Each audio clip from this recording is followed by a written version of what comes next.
Manny. So it doesn't surprise me that Scott fought this way. Manny, what was going through your mind in the 5th round when it looked like Quigg had Valdez momentarily hurt? And do you think that moment happens without the weight advantage? You know what? Maybe, because that's a lot of weight that you're carrying. Come on, it just is. I mean, when Oscar caught the guy, he stuttered Scott, but momentarily, and he came right back at him. And he caught him several times with, to the head, to the body, and he took his punches very well, better than anyone else ever has. I was asked this question: do you think Freddie, and Scott Quigg's team did this on purpose? Do you think that it was deliberate, that they didn't make weight? Well, I don't know. I mean, who wants to give up 20% of their purse and not fight for a world title, right? I doubt that very much.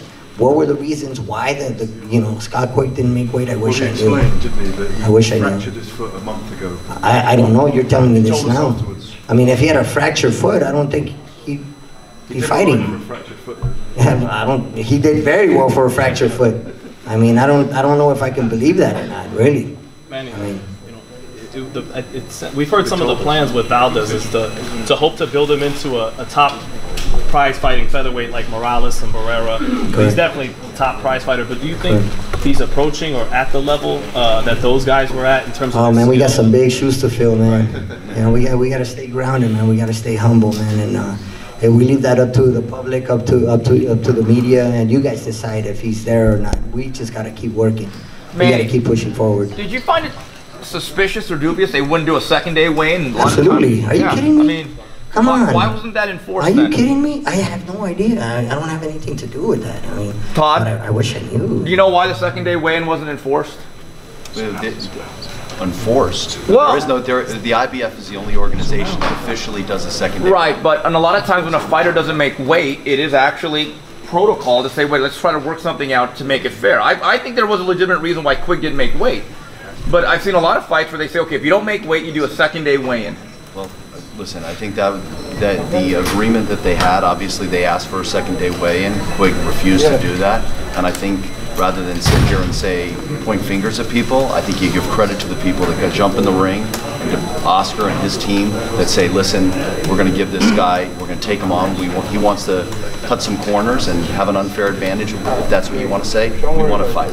And, you tip your hat to the guys that take credit and, put all the BS aside and go to be a fighter. Manny, so I can't answer that for you. How much did this fight going down have to do with Oscar wanting it? Did you guys try and talk him out of it, and it was him at the end of it, or how'd that go about? You know what? This decision was made by his manager, his father, Oscar. But at the end of the day, it was Oscar's call. I mean, I think when you talk about Oscar Valdez, I mean, listen, we all see fighters, right? We all see fighters, right? And we get emotionally involved, and Manny's next to him and everything. And as much as he tells Oscar, don't stay in the pocket, the kid loves to stay in the pocket. So it's in his DNA. He wants to be a fighter. FERNANDO so PIMENTEL anybody telling him something that you think is the rational thing to do, which is make him have a second-day weigh-in, not take the fight, obviously, or whatever it is, prevailed, it's the same deaf ears that he gets when he says, don't pull straight back, don't go to the ropes, don't do those things. It's a warrior. Well, it was a Scott Quigg style. His DNA. That was great. You mentioned that Oscar has been in, plenty of wars, that's fights with Cervania. Scott Quigg busted his nose. You as a trainer, what would you recommend? Back.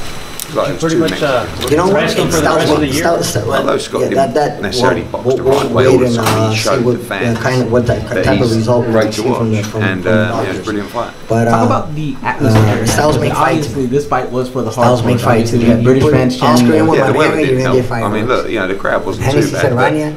With decent weather, I think you would have had a real great crowd, and it's a shame. But sometimes that kind of weather and the atmosphere just adds to the drama. It's just all a bit weird, wasn't it? All a bit crazy. It was a given. It's been crazy all week. Scott missed the weight. It's been a nightmare. But you got a great fight. the weather was crazy, and you know. Scott Quigg is a warrior. It's been a fun He week. comes forward, he comes to fight. Twitter, you actually, Now, when you on the got other here to the hand, States, you had Charlo tweeting you, and you even tweeted something back about him and his twin brother could actually fight Kell Brook and Danny Jacobs. He can make you miss. I like the Charlo brothers because they're making some noise. Very good fighters. A lot of good. But I believe Kell Brook beats Jamal Charlo, and I believe Danny Jacobs beats Jamal Charlo. So why not make those fights? Of course, with Danny Jacobs got a very tough fight against Selected April 28th, and then he wants the Canelo Triple G win. And then you saw him where he was learning some stuff, and all that fight and the Cervino fight made him be able to conquer what he had to do tonight. If he didn't have those fights, he probably couldn't have conquered. Thank you. I was just about to tell you that. I was just about to mention that right now. Yeah, so we've got Oscar doesn't have the April Mariaga 28th fight and the Cervania fight, and then starting maybe Oscar wouldn't have gone from the end of past 6, 7, 8 rounds. early September, we're going to be doing a huge number of shows in America, which we'll release news on in the next month or so. And the West Coast is definitely up for grabs. It's not a market we know a lot about, but obviously we need to learn. We need to come here to experience it. We want to be staging events in LA. We want to be staging events in Vegas as well. So we did one in Long Island, and now we're going to Barclays, which is a lot easier than Long Island. But I feel like we have a decent understanding now because at the end of the day, that's what those fights. Definitely in 2018, that's what they got us event to the West Coast as well. If it wasn't, and let the fans know, obviously, what's coming up at the end of the month. Well, we got busy, yeah. I mean, we have a no show next weekend, which is nice. It's going to be great. And then we have a huge heavyweight fight, Dillian Whyte against Lucas Brown. I think it's the biggest fight outside of the heavyweight title fights right now. That's at the O2 Arena March 24th, and then March 31st, the big one, Joshua against Joseph Parker. Unification fight, WBO World Heavyweight titles. And then April's a busy month too. Amir Khan makes his return. Yes, those are the championship rounds. Against Phil LaGreco, April 21st. Those are the championship rounds. Danny Jacobs against Selecki, Gerald Miller against the Howlands, Nate Taylor against Bustos, the debut of our new Olympic gold medalist, Danny Ulusino from Kazakhstan. And then the week after that, Bellew against Hay. So it's a mad 8 weeks coming up. Where is this? Thank you for your time. Cheers. Always a pleasure. The wettest.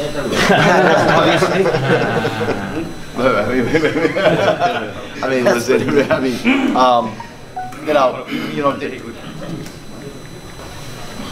there's something about this building. You know, there really is something about the building. You know, as somebody that puts on events and wants to, you know, give the fight fans great events, you also want environmentally to be terrific. And all week I'm sitting on my phone looking at this weather and I'm like, come on, be wrong for once, right? I mean, why does it say 100% chance of rain on Saturday, right? So I think the memory of this is, it was a pretty unique environment. It was pretty unique to see to feel the rain coming down, to see it, and to see everybody in ponchos in the crowd. You know, it was kind of special.